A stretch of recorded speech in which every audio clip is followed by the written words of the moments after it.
Good morning. Happy coffee time.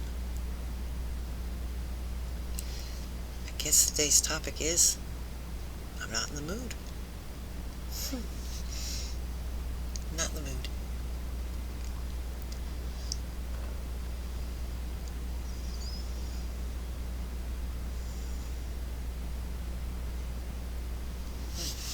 That's the moment. I like to talk about things and I can't talk about things because I'm not in the mood. But I wanna keep this habit of making a video.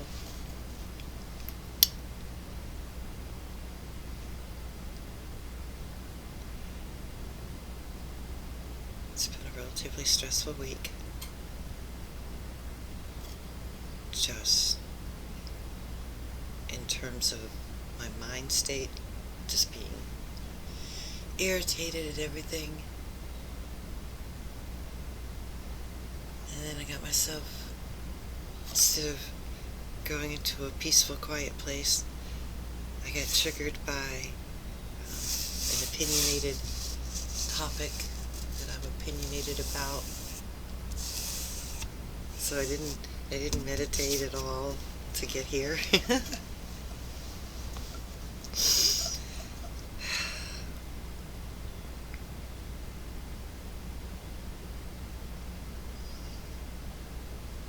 And there were certain key things I wanted to bring up about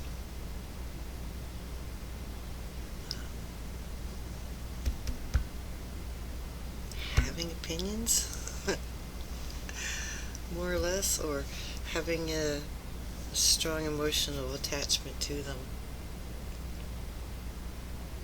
And one thing I noticed is that in this moment, all I can do is project the fears from the past, project my fears of the future,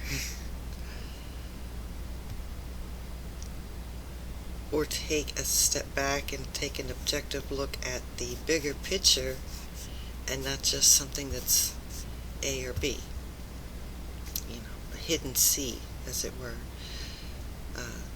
To whom's advantage is it that we objectively behave in this manner? So in order to get myself out of the emotional state of really emotional about my opinion, I step back, like technological things that we were talking, like technologically, whatever you're interested in, the algorithm will feed it to you, and that's why there will be nobody coming to my videos, yay. But it's like being corralled. It's like groups and echo chambers, and nobody talks about anything together, and everybody's boxed in, and you know what? Even if we settled our side of the argument or found a compromise, found a way, woohoo, yay, we've reached unity among the masses, so what? It's not like they're going to do our idea. Yeah, the times are very stressful for me. The history happening currently is very, very stressful to me. It's repeating, it's worse, and I can feel my strong opinions about what's important in life. But I don't want to talk about these things that everybody's opinionated about very strongly. I don't care about talking about that, because those things are not actually important to life. They are based on fears, the projections. They are based on hatred, or loyalty or love or they're based in a different thing. What life is that it was over here. And everything's trying to take us away from that. Do you realize, if you could for one little moment, take the time to realize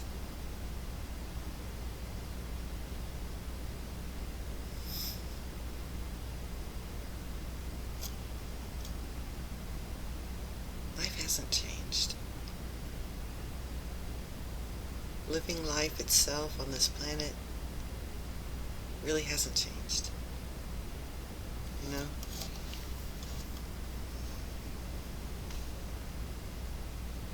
I don't know how to bring this thought out and make a clearer picture of it. So let me chip away at it backwards. Okay. Chipping away at this idea. Life hasn't changed. Okay, let's think of the evolution of musical entertainment. Okay? We started out, dude found a cool rhythm, and hold on, there's a lot of noise outside and I can't concentrate, so I'm waiting for it to go away. Alright, my god. And his buddies like it, and they make music, blah blah blah. Orchestrations, going to the public, seeing it, hearing it on the radio, buying a record, putting it on a Walkman, putting it in an iPod, putting it on Bluetooth, So as far as what humans like to do, we still like to have music in our ears.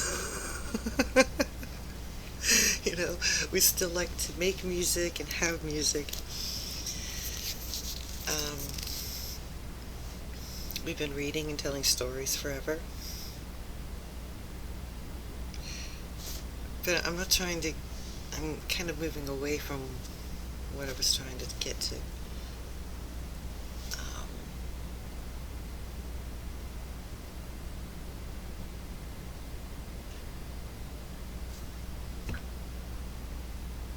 History, before we started the modern era, I guess, when world trade started, the lives of humans had remained relatively unchanged. Your father worked on the pyramid, you grew up and took over his job, worked in the pyramid. And this is the way things progressed. And in that kind of society, your stories are going to be passed down. But what's also going to be passed down is the simplicity of life. And I'm yearning or hankering or trying to point out to you how life hasn't changed, because these things are baseline, right? In this little imagination. This way of being is baseline. And here, let's skip over the Industrial Revolution and the Renaissance and all that. Let's skip over that for now. And let's jump into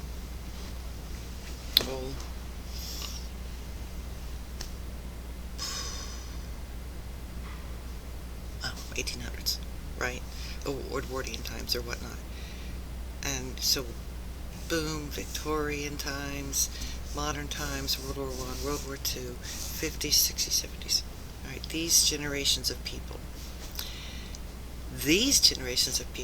are relatively comparable to the ones who lived long time ago, for thousands and thousands of years, passing on the same lifestyle, same tradition, the same times, the same values, same memories, blah, blah, blah.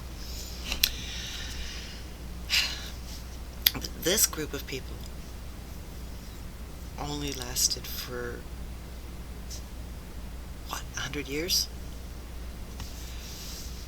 And now children have changed all the values and are doing something different that they think is really, really different and brand new and wicked and wild and cool. I don't want to deal with that. I'm not ready to deal with that. I'm still making a point of, for the last 100 years we had children played games, and children grew up and they dated, they had their first date, they had their first car, they got married, they got their job. Some of them went to their dad's job, others of them branched out, families grew, families went away. Life went on the way it was going to go on. And if you ask me, I think it was relatively at an even place in the 90s, right? We all had our do we have iPods yet? iPads yet? Okay, well, let's stop with the iPads then. When the little Nano came out, I love that little thing. That's where we stopped. And I guess in my fantasy I would like to have seen that chunk of lifetime, the millennial lifetime, become the normal. The normal that should go on for a couple more generations. And in this normal, there was a healthier balance between electronics and family life and cultural responsibilities. It was a pretty healthy balance that we could have really worked on. But the only thing that's gotten different is now we have smaller things to watch TV, listen to music, read a book, play music. You see what I'm saying? Nothing's changed. It's just now we're all focused on the gadgets that make change easier or nicer. But there's no change. But what it does do is take us away from this healthy balance that was a prime candidate for going forward and forward and forward, just like these guys did. Could have done it. Could have done it. We could have allowed our humanity to grow with our technology like Mr. Einstein wanted. Well, maybe he wanted something like that. I want something like that. And I'm no Einstein. I know what I said makes sense. I just don't have the education to quantify where my theories come from. I just think about shit. But what we got going on now, from those born in 99, this lifetime cycle, unsustainable. We're absolutely destroying everything. We have no value to grasp on. But we have ideologies. And we have ideologies that we're not willing to critically assess or compare or question out loud or demand accountability. Oh my God. That's the thing. It just, they don't see the wool sticking out of their eyes, and they won't look. And maybe I'm ashamed. I won't look. I have a hard time considering the other side. And on top of that, none of us have the autonomy to step up and back and look. Whose advantage is it to keep us undereducated and fighting about horny stuff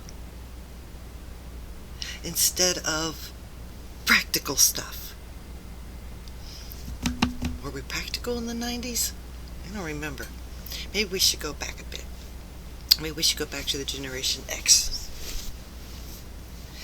We probably could have been sustainable. That's all we wanted. We wanted to, and as Billy Joel put it, we wanted to get at least as far as our old men got. Our old men got pretty far. And they had trouble getting there because they had the Vietnam War, but they got there, goddammit. And their fathers got it good, but they had to go to the goddamn World War II. I mean, it's almost like that's what but you know what, these people way back here, did they have the same situation? I bet they did. But I'm wondering, no, it couldn't have been fewer and far between. Okay, so we gotta solve that problem. End war. End war by don't be an asshole. Anyway then. Excuse me. That was neither here or there or anywhere. And that's exactly how I want these coffee chats to go. Neither here nor there nor anywhere. Certainly not judgmental or self-hatred or all that bullshit.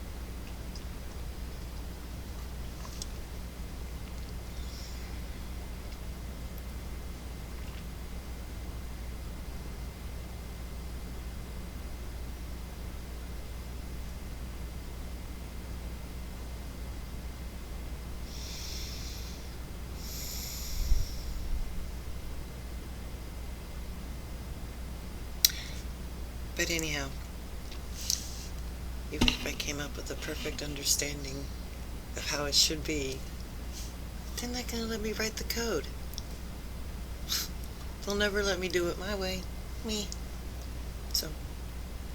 So, that's why we shouldn't get so darn agitated and full of hate and rage when we're arguing A, B, A, B.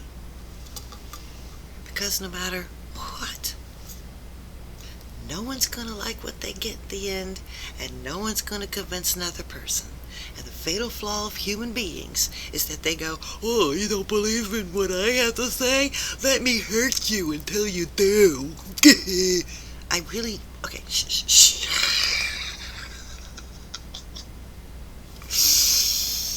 Sorry. But that's how they act. That's how you humans act. Okay.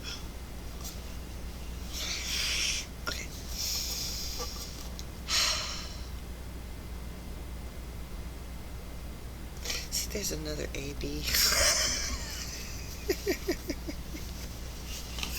There's another AB I gotta get over.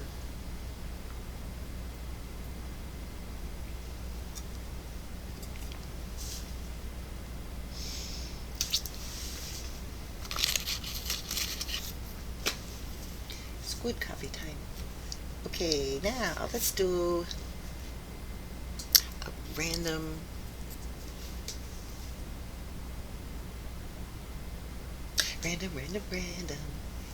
yet simple. Is Mr. Random Simple here? Maybe.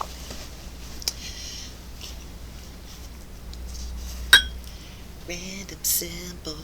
Ain't got no view, but anyhow, random simple. It's just sometime maybe my grandchild will be here to watch me be granny just for her. And the other ones ain't born yet, but they'll love me too. I love all my grandkids. This is like an on the spur kind of song because I'm feeling kind of fun and all. Yeah. Let's try this song though.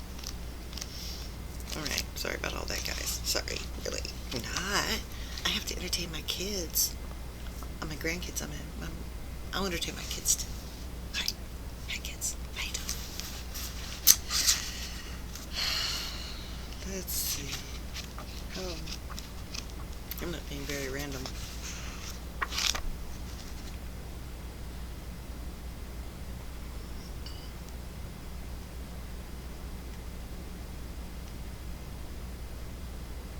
You see, nobody's going to understand that because that's like, ugh, that just sounds so zen. Okay, no hungbo for you. You know who doesn't sound like Zen? Foyan. Foyan doesn't sound like Zen.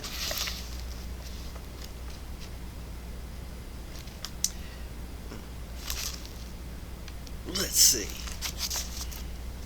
Equality. If you talk about equality, nothing surpasses Buddhism. Buddhism alone is the most egalitarian. If one says, I understand, you do not, this is not Buddhism. If one says, you understand, I do not, this is not Buddhism either.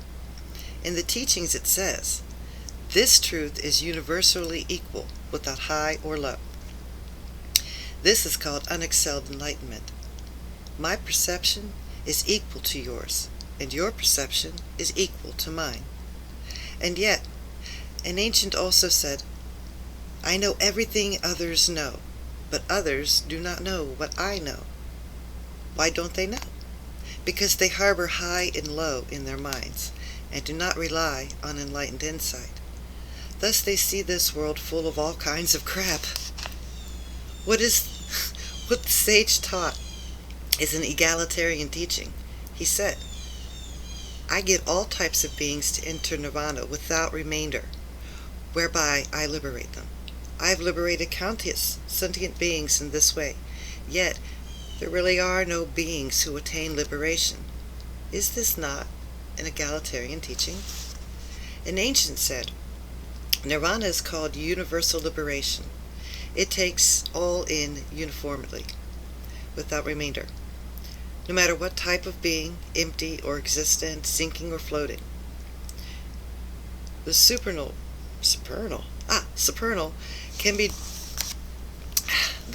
being can descend to live on earth. The way of enlightenment is inherently omnipresent. If suddenly the slightest thing is there, one lingers forever on this shore. If there is the slightest leftover, that is this shore, the mundane. It is also said, pages are stuck together.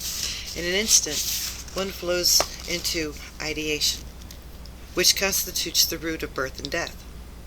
How can you have random realizations and arbitrarily produce intellectual interpretations? In ancient times, there was an adept who told people, each of you has your inspiration. When you first determined to go journeying, you must have made this determination on account of life and death. Some may have aroused the determination to avoid misery, or because of the pressure of circumstances. In any case, it is called inspiration. Why? To get people to look at their initial inspiration. That is, if your original thought of inspiration has not changed, turning back to it is the most powerful. This is the Zen for you to study. If you can actually attain it, it is simply clear purity of mind. When you seek out teachers along the way and contemplate day and night, you are simply nurturing this mind. Then, when you have awakened and realized it, you will then see that it had not been lost even before you were inspired.